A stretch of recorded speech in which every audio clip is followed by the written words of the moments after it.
भगवद गीता में अर्जुन के पूछने पर भगवान श्री कृष्ण बताते हैं कि धरती पर जिस प्राणी में जन्म लिया है उसकी मौत भी तय है। यह एक ऐसा सच है जिसे बदला नहीं जा सकता। परंतु क्या मरने के बाद हर किसी को मोक्ष मिलता है?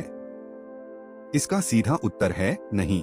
इनमें से कुछ ऐसे भी होते हैं जिनकी आत्मा सदियों तक पृथ्वी लोक में ही रह जाती है। इसका कारण है उनकी अकाल मृत्यु हो जाती है। आपने कई बार देखा होगा कि आए दिन लोग सड़क दुर्घटना या फिर किसी आपदा का शिकार हो जाते हैं और अपनी जान गंवा बैठते हैं। ऐसी मौतों को धर्मशास्त्रों में अकाल मृत्यु कहा गया है। अकाल मृत्यु वह स्थिति है जब शरीर तो नष्ट हो जाता है लेकिन आत्मा संसार में ही बनी रह जाती है। लेकिन सवाल यह उठता है कि आखिर ऐसा क्यों होता है? अकाल मृत्यु के पीछे क्या कारण होता है और उसके बाद आत्मा का क्या होता है? आज के इस वीडियो में हम इसी के बारे विस्तार से जानेंगे। इस वीडियो में हम जानेंगे कि अकाल मृत्यु क्यों होती है, अकाल मृत्यु के बाद उस आत्मा का क्या होता है, अकाल मृत्यु कैसे होती है, अकाल मृत्यु से बचने का मंत्र क्या है, आत्महत्या को पाप क्यों माना गया है। इसीलिए इस वीडियो को पूरा देखें और अपने दोस्तों को शेयर करें। ऐसे ही ज्ञानवर्धक वीडियो के लिए हमारे चैनल को सब्सक्राइब करें। देर ना करते हुए चलिए आज के वीडियो की शुरुआत करते हैं और जानते हैं अकाल मृत्यु बारे में सच्ची बातें। अकाल मृत्यु कैसे होती है? मित्रों, साधारण मृत्यु के बारे में तो हम सभी जानते हैं और समझते हैं, लेकिन अकाल मृत्यु का विषय ऐसा है कि इसके बारे में कई बातें कही जाती हैं। गरुड़ पुराण के 7वें अध्याय में लिखा गया है कि अगर कोई प्राणी भूख से तड़प कर मर जाता है या किसी हिंसक जानवर द्वारा मृत्यु हो जाती है या फिर जहरीला पदार्थ सेवन करने से या फिर पानी में डूबने से किसी मनुष्य की मौत हो जाती है तो ऐसे मनुष्य को अकाल मृत्यु के श्रेणी में रखा जाता है। अकाल मृत्यु क्यों होती है?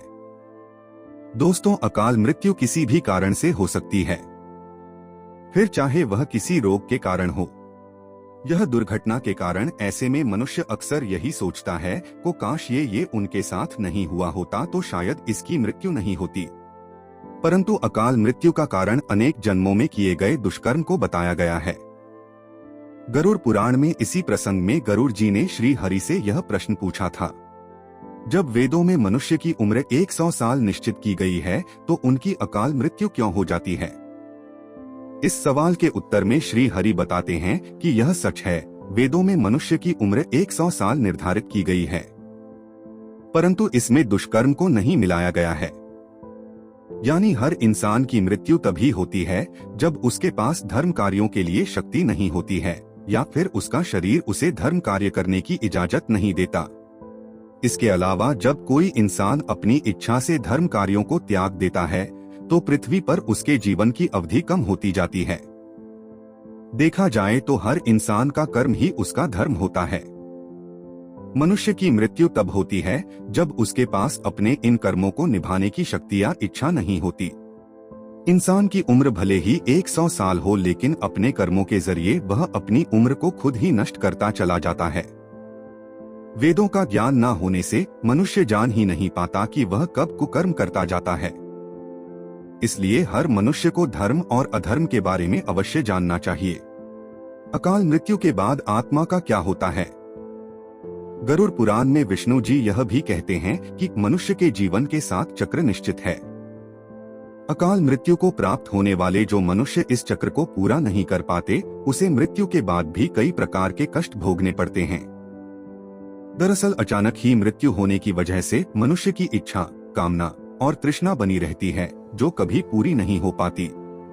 ऐसे में शरीर तो नष्ट हो जाता है लेकिन आत्मा का मोह नहीं छूटता। इस स्थिति में अकाल मृत्यु वाली आत्माएं अपने परिजनों या जीवित लोगों को कष्ट पहुंचाती है और अपनी मनोकामनाएं पूरी करने का भी प्रयास करती है। ये आत्माएं प्रेत, पिशाच योनि में कई वर्षों तक यहीं भटकती हैं। यदि हमारे परिवार में ऐसा किसी का ही तो क्या करना चाहिए? इन आत्मा को मुक्ति कैसे मिलेगी, हम वीडियो के अंत में जानेंगे। गरुड़ पुराण में बताया गया है कि प्राकृतिक मौत से मरने वाले मनुष्य को 13 या 45 दिन में दूसरा शरीर प्राप्त हो जाता है। वो आत्मा प्रेत योनि से मुक्त होकर अपने कर्म तथा अगले जन्म के लिए यमलोक पहुंच जाती है। जबकि अकाल मृत्यु में व्यक्ति भूत, प्रेत, पिशाच, कुष्मांडा, ब्रह्म राक्षस, बेताल और छत्रपाल योनि में भटकता रहता है। उनकी आत्मा को आसानी से शांति नहीं मिलती। आत्महत्या पाप क्यों है? आपको बता दें कि अकाल मृत्यु में आत्महत्या को सबसे निचले दर्जे पर रखा जाता है। आत्महत्या करना पाप माना गया है। ग्रंथों की दृष्टि से यह एक घिनौना कृत्य है। भगवान विष्णु जी ने गरुड़ पुराण में इसे ईश्वर का निरादर और अपमान कहा है। वह कहते हैं कि आत्महत्या करने वाले मनुष्य की आत्मा पृथ्वी लोक पर तब तक भटकती रहती है जब तक कि वह प्रकृति द्वारा निर्धारित अपने जीवन चक्र को पूरा नहीं कर लेती। ऐसी आत्मा को ना तो नरक लोक में जगह मिलती है और ना ही स्वर्ग लोक में। ऐसी आत्मा को मरने के बाद भी सबसे कष्टदायी स्थिति से गुजरना पड़ता है। यह आत्माएं अपनी तमाम इच्छाओं की पूर्ति के लिए अंधकार में तब तक भटकती रहती हैं जब तक कि उनका जीवन चक्र पूरा नहीं हो जाता। क्योंकि यदि मनुष्य आत्महत्या करता है तो उसके कर्म और उस शरीर का ऋण पूरा नहीं होता। इसलिए आत्महत्या नहीं करनी चाहिए। आत्महत्या करने वाली आत्माओं के कष्ट को तो नहीं कम किया जा सकता, लेकिन गरुड़ पुराण में अकाल मृत्यु को प्राप्त मनुष्य की आत्मा की शांति के कई मार्ग बताए गए हैं। अकाल मृत्यु से बचने के लिए मंत्र। भगवान विष्णु बताते हैं कि अकाल मृत्यु प्राप्त मनुष्य के परिजनों को नदी या तालाब में तर्पण करना चाहिए। साथ ही मृत आत्मा की इच्छा की पूर्ति के लिए पिंडदान और दान पुण्य जैसे सत्कर्म करने चाहिए ताकि उनकी आत्मा को जल्द ही मुक्ति मिल सके। यह सत्कर्म कम से कम 3 से 4 वर्षों तक करना चाहिए। तब जाकर कहीं अकाल मृत आत्मा को मुक्ति मिल पाती है और उनके नए जीवन की शुरुआत होती है। मित्रों, अकाल मृत्यु से बचने के लिए हमें अच्छे कर्म करने चाहिए और दान पुण्य, भगवान की प्रार्थना करनी चाहिए, क्योंकि प्रार्थना में भाग्य को बदल देने की शक्ति होती है। इसलिए आप भी पुण्य करें और दूसरों को भी इसके बारे में बताएं। तो दोस्तों, आज का यह वीडियो यहीं पर समाप्त होता है। वीडियो अच्छा लगा हो तो इसे लाइक करें, चैनल को सब्सक्राइब और फेसबुक पर देख रहे हैं तो हमें फॉलो करें। मिलते हैं अगले वीडियो में किसी नई जानकारी के साथ। नमः शिवाय।